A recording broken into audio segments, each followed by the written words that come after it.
네, 매주 금요일 주간 여론조사를 통해서 민심을 알아보는 쇼미더민심 코너입니다. 배종찬 인사이트K 연구소장 나오셨습니다. 안녕하십니까? 안녕하십니까. 네. 최고의 코너 네. 쇼미더민심 배종찬입니다. 네, 맞습니다. 정말 이렇게 스스로 자아자찬을 뻔뻔하게 잘하는. 제가 제 칭찬 안 하면 누구 제가 안 해드려요, 사실은. 칭찬받을 일이 없잖아요. 아유, 여기 지금 자기 칭찬 자기가 해야 돼요. 팬이 얼마나 많은데요. 감사합니다. 우리 배 소장님 팬 진짜 많아요. 네, 보니까는 고맙습니다. 아직까지 하나도 안 올라오고 있습니다만. 좀 이따 올라오면 제가 읽어드릴게요. 네, 최백은 교수님께만 이게 팬심을 드러내시고 서운합니다. 그러니까요. 배종찬 나와서 갑니다 이런 얘기도 있는데. 아, 김영호님. 예. 자, 근데 아이고. 제가 봤을 때는 그거보다도 두 분의 케미가 너무 좋아요. 배 소장님 웃음이 너무 호탕해요. 네. 너무너무 재밌어요. 근데 개그 욕심만 좀 버리세요. 이런 얘기 많이 나와서 알겠습니다. 제가 앞으로 할게요. 자제하겠습니다. 푸른나무님도 배추머리 화이팅 이런 얘기도 하셨습니다. 화이팅! 자, 좋습니다. 금강님께서요. 이 프로의 매력은 게스트 선택을 잘한다는 것이다. 아, 그리고 애니님 머리를 뭘로 세웠는지 궁금해요. 이런 얘기 하셨습니다. 좋습니다. 여러분의 자. 사랑으로 세웠다 이런 말 하면 안 되죠? 아이고 좋아요. 아, 좋아요. 네, 그 맞는 말이잖아요. 네, 그럼요. 항상 그 점을 네. 강조하고 생각하고 맞습니다. 계시죠? 네. 우리- 여러분 사랑. 네, 뉴스 인사이다 우리 시청자분들의 사랑을 담아서 세웠습니다. 아 정말 듣기가 거북합니다. 느끼합니다. 이렇게까지 할 줄 몰랐습니다만. 버터 만 스푼. 버터 만 스푼. 네, BTS입니다. 버터. 자, 최근 대선 지지율이 초박빙 접전으로 흐르고 있습니다. 우리가 사실 지난번에도 그렇고 계속해서 골든크로스 올 것이다, 좀 있으면 괜찮아질 네. 것이다, 뭐 이런 얘기들 많이 했는데요. 수치상으로 앞서는 조사 결과도 있었죠. 그러니까요. 네. 이 현재 흐름을 보니까는 그 말이 맞아 떨어지고 있어요. 그렇죠. 배종찬 수장이 역시 올바른 말만 하는군요. 그러니까요. 제가 지난주에 말씀드렸던 게 뭐냐면 깻잎 대전이다. 아, 깻잎 대전에서는 그 차이. 앞서거니 뒤서거니 그게 이번 주에 발생을 한다. 그렇죠. 어떤 조사는 이재명 후보가 수치상 앞서는 조사가 있을 것이다라는 말씀드렸고 우리가 줄곧 매주 금요일 날 소개를 해드리는 4개의 여론조사 기관의 MBS 여론조사 네. 지난 월요일부터 이번 주 수요일까지 실시를 한 조사 결과입니다. 이 조사에서는 누구에게 투표하겠는지 물어봤는데요. 아, 자세한 대선 후보. 사항은 네. 중앙선거여론조사 심의위원회 홈페이지에서 확인 가능합니다. 윤석열 후보 34%, 네. 이재명 후보 33%, 오. 1%포인트 차이예요. 오, 그러니까 완전 사실상 초접전이네. 붙었다, 네, 붙고 붙었다. 있다. 정말 마치 깻잎 담았을 때 깻잎의 윗장과 아랫장이 그대로 붙어 있는 거죠. 떼기가 어렵잖아요. 그래서 깻잎 뗄 때는 항상 어머니가 엄마가 떼줄게 탁 떼주는 그 깻잎. 그래요. 너무 맛있죠? 그러니까요. 그런 깻잎의 차이만큼은 착 붙어 있는 지지율이고 대체적으로 발표된 조사들을 보면은 네. 수치상으로만 놓고 봤을 때는 이재명 후보가 앞서는 조사도 있었고 윤석열 후보가 앞서는 조사라도 바로 붙어 있는 네. 오차 범위 내 조사 결과 네. 말 그대로 여러분들께 예고를 해드린 대로 이번 주 깻잎 대전 이어지고 있습니다. 그렇군요. 네, 이 조사는요. 11월 29일부터 12월 1일까지 3일간 이어졌고요. 네네. 전국에 월요일부터 있는 수요일까지. 네, 만 18세 이상 남녀를 대상으로 전화 면접 조사를 통해서 이루어진 네. 겁니다. 1,015명을 응답을 했고요. 자, 표본을 저는 95% 신뢰 수준 플러스 마이너스 3. 이거 다 말씀 안 드려도 돼요. 네. 그래도 말할래요. 말 시작했잖아요. 자.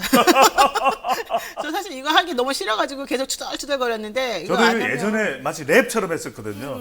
예전에 랩처럼 의미도 없는데도 했었는데 꼭 해야 되더라고요. 이거 방송통신심의위원회에서 이제 몇 가지만 하면 된다. 이미 발표된 조사는. 네 가지인가만 하면 네, 예. 그랬죠. 네. 자, 어쨌든 간에 자세한 사항은 중앙선거 여론조사 심의위원회 홈페이지 네. 참조하십니다. 저희 PD님이 아주 소심해요. 그래서 저를 자세한 맨날 사항이 괴롭히기 때문에. 많습니다. 네. 좋습니다. 자, 중요한 건 이거 같아요. 지금 저는 사실은 이제 1월 중순 이후부터는 완전히 안정적으로 달라질 거라고 사실은 생각했고 네. 또 다른 많은 분들도 그렇게 생각하고 있는데 이제 흐름은 이번 12월에 나타날 것이다. 이거죠. 그렇죠. 지난주에 제가 말씀드렸잖아요. 정확히 예측을 했잖아요. 왜냐하면 그런데 두 사람의 지지율을 보면은 34, 33 합해 보면 70%가 안 된다는 겁니다. 네, 그러니까 맞습니다. 이재명 후보의 경우에는 거의 변화가 없고 윤석열 후보의 지지율이 MBS 여론조사의 추세를 보면 내려왔거든요. 그러니까 이번 조사가 그래? 더 지지해야지. 영차 지지율이 올라가는 것이 아니라 두 후보 모두 사실은 정체돼 있거나 네. 그대로 있거나 윤석열 후보가 지지율이 빠지면서 같아진 것이거든요. 그렇군요. 그러니까 사실 이번 선거가 참 이게 역대 선거하고는 달라요. 이전 선거는 그래도 영차 하면서 선거일이 100일도 안 남았거든요. 이제 맞습니다. 더 가까워지면 더 지지율이 높아지는데 양 후보 모두 이 경쟁하는 후보들의 지지율이 올라가는데 이번 대선은 지금 빠져 있는 지지층들이 그럼 누구냐? 유권자들이 누구냐? 네. 바로 M 여중이죠. MZ 세대 여성 여성 중도층. 중도층. 지금 이게 국민 용어가 돼 있거든요. 그래서 M 여중을 어떻게 해서 공략을 하느냐. 지금 윤석열 후보가 지지율이 빠진 게 뭐겠습니까? 정권 교체 여론으로 올라갔었던 지지율이 다시 두 사람과의 갈등, 또 영입 불발 이런 문제가 해결되지 않으니까 또 정권 교체 여론이 이탈되는 것이거든요. 첫 번째로는 김종인, 두 번째로는 이준석. 제주도로 갔다는 거 아니겠습니까? 이준석 네. 당대표가. 그럼 또 이 윤석열, 이준석, 투스톤즈 이 갈등을 빚으면서 이것으로 또 지지율도 또 떨어져 나가는 현상이 발생을 했다고 봐야 되겠죠. 구기친님께서 배 소장님 중립적인 시각이 너무 좋아요. 이렇게 말씀하셨어요. 그러니까요. 네. 항상 우리는 중립입니다. 중도, 중간, 극중, 중간지대. 네, 여기서 말씀을 드리는데 윤석열 후보에게 중요한 사람은 네 사람이잖아요. 한 남자가 아니라 그랬어요. 네 남자. 한 남자가 있어.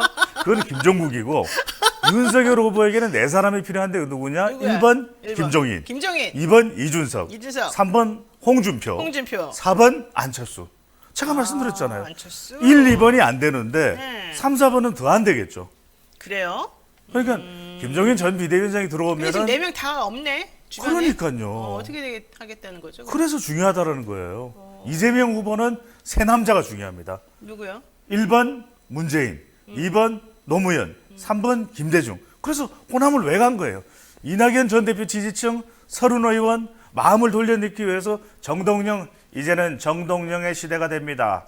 이런 천정배 왜 잡아야 돼요? 네. DJ죠. 김대중 전 대통령의 지지층을 잡기 위해서 그러니까 네. 호남에만 호남 지지층이 있는 게 아니에요. 호남 출신, 호남의 정서, 김대중 전 대통령의 지지층이 수도권에도 있단 말이에요. 네. 서울을 잡아야 되는 것이 이번 대선이기 때문에 호남을 간 이유는 그래서 우리가 이 시청자분들께서 우리 애청자분들이 보실 때 네. 호남을 갔다, 충청을 갔다, PK를 갔다 이게 PK, 부산, 울산, 경남의 유권자를 노렸다 그게 아니에요. 서울입니다. 그래요. 서울이 이번 대선에서 너무 중요합니다. 중요하다. 중에도 너무 중요한 것이 네.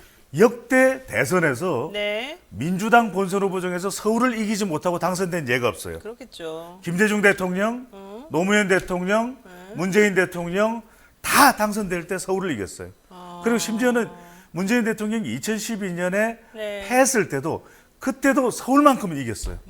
그런데 지금 서울에서는 윤석열 후보가 앞서가고 있거든요. 그래요? 그래서 저는 서울이 중요하다. 아. 서울이 너무 중요한 거예요. 이 동랑님께서 말씀하십니다. 깻잎은 양념이 많은 쪽과 양념이 없는 쪽이 있는데 어떤 게 중요합니까? 양쪽을 다 발라야 돼요. 그래서 양쪽 다 발라. 이게 정말 맛있는 맛집 반찬집은 양쪽을 다 바릅니다. 알겠습니다. 네. 자, 이번 그 대선의 특징은 그거 같아요. 착. 그러니까 자기가 지지하는 후보가 누구냐, 왜 선택했냐 물어보니까 차선 이런 얘기를 좀 했다는 건데 네. 그럼 결과적으로는 비호감도가 사실은 양쪽 다 있다 이런 네네. 얘기 아니겠습니까? 그러니까 비호감이라기보다도 비호감 너무 싫어. 이게 너무 사실은 싫어. 네. 비호감이라고도 우리가 판단할 수 있거든요. 네. 근데 이번 대선은 비호감이 뭔가 내키지가 않는 거예요. 네. 오히려 정말 너무 싫어한다기보다는 내켜야 될 거잖아요.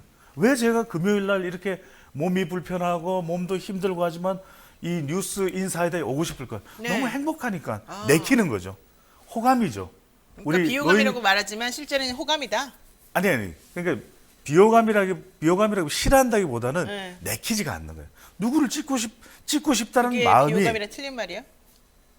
좀 말할 때는 좀 끼어들지 마시고 그러니까 적극적으로 누군가를 찍고 싶어야 되잖아요. 말을 못하게 하네 이분이. 그렇잖아요. 아니 BTS는 정말 극호감이잖아요. 극호감, 초호감이잖아요. 네. BTS. 그런데 우리가 이재명 찍을까, 윤석열 찍을까 마음이 안 내키는 거예요. 누구라도. 그래요. 그래서 그런 이 유권자들의 심리가 강하게 작동되는 것이 이번 대선이라는 거죠.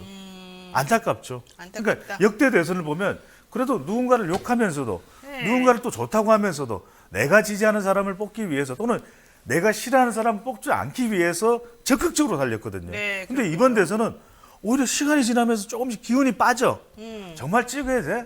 그러니까 손학규 전 민주당 대표가 이번에 출마했지 않습니까? 네 번째 도전인데 그럼 차라리 손학규 찍어야 되겠다. 이런 사람도 있다는 거예요. 차라리 허경영 찍어야 되겠다. 그러니까 그만큼 이번 대선이 뭔가 좀 적극적으로 찍고 싶어라는 것보다는 이 비호감, 내키지 않는 마음이죠. 정확하게 얘기하면. 근데 요즘에 제가 보니까 허경영 후보가 진짜로 3위를 하는 그런 결과도 좀 나오더라고요. 그거 왜 그런 줄 아세요? 왜 그러는 거예요? 뉴스 인사이더에 나왔잖아요. 아, 그래서 그런 거예요? 출연했잖아요. 그러니까 대선 후보가 중요한 것은 네. 얼마만큼이나 자기를 드러내느냐 제대로 이게 중요한데 네. 이번 관련된 조사들을 보면은 4개 여론조사기관의 조사는 아니지만 배우자에 대해서도 호감이냐 비호감이냐 비호감이에요. 이거 아마도 네. 우리 시청자분들이 많이들 보셨을 텐데 배우자는 그러면 왜 비호감이냐? 그러니까 후보자도 내키지 않으니까 배우자에 대해서도 별로 내키지 않는 거예요. 그리고 근데 또 그건 내키고 안 내키고 문제가 아니라 정말로 검증을 제대로 해야 되는 부분이잖아요. 바로 그 영부인이니까. 부분이죠. 바로 그 부분이에요. 그걸 안 하고 있으니까 바로 그 화가 부분이에요. 나죠, 솔직히. 바로 그거예요. 그러니까 지금 노영희 진행자가 말씀하셨던 대로 배우자에 대해서 뭔가를 자꾸 이 시크릿 전략, 비밀 전략, 포장 전략으로 가져가게 되면은 이번 대선에서 성공하지 못한다는 겁니다. 네. 지금 유권자들은 더 알고 싶어 하는 거예요. 누가 영부인의 자격이 있느냐, 영부인으로서의 자격이 될 만한 정도의 문제가 없는지를. 그래서 지금 가린다고 가려지는 것이 아니기 때문에 그럼요. 오히려 배우자들의 비호감이 더 높은 이유는 뭐냐면 양쪽 다 물론 뭐 김혜경 씨는 이미 좀 활동을 하고 있지만 김건희 씨 같은 경우에도 곧 활동을 한다고는 하지만 더 정확하게 각 배우자들이 어떤 인물인지 그리고 유권자들이 궁금해하는 부분이 있거든요.